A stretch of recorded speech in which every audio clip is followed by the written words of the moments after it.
不能传错位置，传错位置的是无效的，是无效的。我们传的话就是传这个分组库，不能传公共库。公共库的话是你传进去它也不展示。这种情况下我们怎么去传呢？第一种的话就是高铁，就是另一套视频里面有的。然后第二种方式就是我们可以用这后台的采集规则，我们来演示一下。后台演示规则，我正好往那个，就是我去采集一些标题，标题的话往哪放呢？我给它放到指定分组，我要放到下载站，我要去采集下载站的标题，我在这给它弄个下载站，随便命名的，这无所谓。然后再接下来的话，这里不是有匹配网址吗？我们去搜一个下载站，直接搜索下载站，搜索一个下载站，然后我搜一个，就用这个 PC6，我们来测试一下。我们第一步，这是开代理了，打不开，我把代理关掉。我们再刷新一下，好，我们暂不提供下载服务，它这应该是受到监管的。但是我们来测一下，就是我们点到它的，一定要点到它的一个栏目，就是有分页的这些栏目。我们点到一个软件下载吧，软件下载，然后我们假设随便点，我点到一个系统优化，系统优化一定要找它有分页的，因为我们要采集就是它整个页码的一些标题嘛。然后我们怎么采报？首先复制第一页的，我们要去找规律嘛，找规律，然后这是第一页规则。第二页的话是不是42-2，对吧？然后第三页42-3，然后它总共是第25，总共有41页嘛，那它最后一页是不是42-25？我们打到25看一下。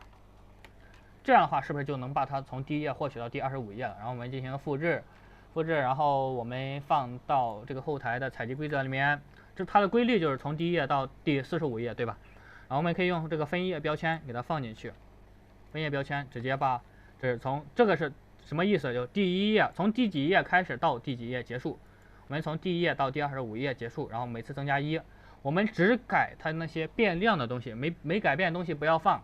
这是一个栏目，对吧？是这个系统优化这个栏目。同时你也可以把它的其他栏目放进去。你像可以把这些桌面工具，你反正都是你自己先检查一下，看一下它这个有多少页，然后同样放进去就行了。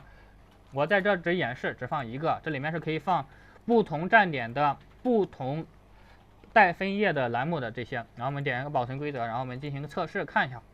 先测试再查看，测试一下看看。哎，这里是不是就获取到这些软件名称了？获取到之后，然后我们直接点采集就行了，然后它就会自动采集。采集完毕之后，自动入库到那个我们的那个标题库里面。这个就是标题的一个采集方式。你看它我让它采个200个吧，采200个，200个之后我们可以去看一下，它就已经自动入库到下载站的一个标题里面了。我们来看一下，好，222个，然后我们来看一下。它就在这个标题库的，因为我们用句子拼凑的时候是用不到文章库的。这时候你看它在下载站的2024年8月17号的2点31入库到这个下载站的这个分组里面。好，这是这一部分，然后再接下来的话就是我们来说一下这个图片怎么采集。图片的采集规则方式和刚才的那个标题是一模一样的，完全一样的，就是我们直接在这选择图片地址，然后点确定。然后还是一模一样，完全一样的方式啊。我们等它加载出来，这个应该还没加载出来啊。我们再点这里选择一个图片地址，确定。好，一定要选分组下载站，然后把刚才的那个链接复制过来，就是44:1到25，对吧？1到25，刚才应该是42:1到25。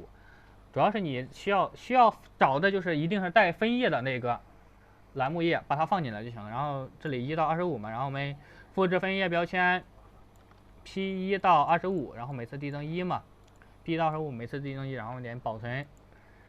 哎，忘了命名字这里，然后是下载站的图片，下载图片嘛，然后保存。保存之后，然后我们测试一下，一定要测试一下，因为它有时候可能会采不到啊，我们要测试一下。还有一点，有时候是不是你会发现它有些图片格式明显就不太对，对吧？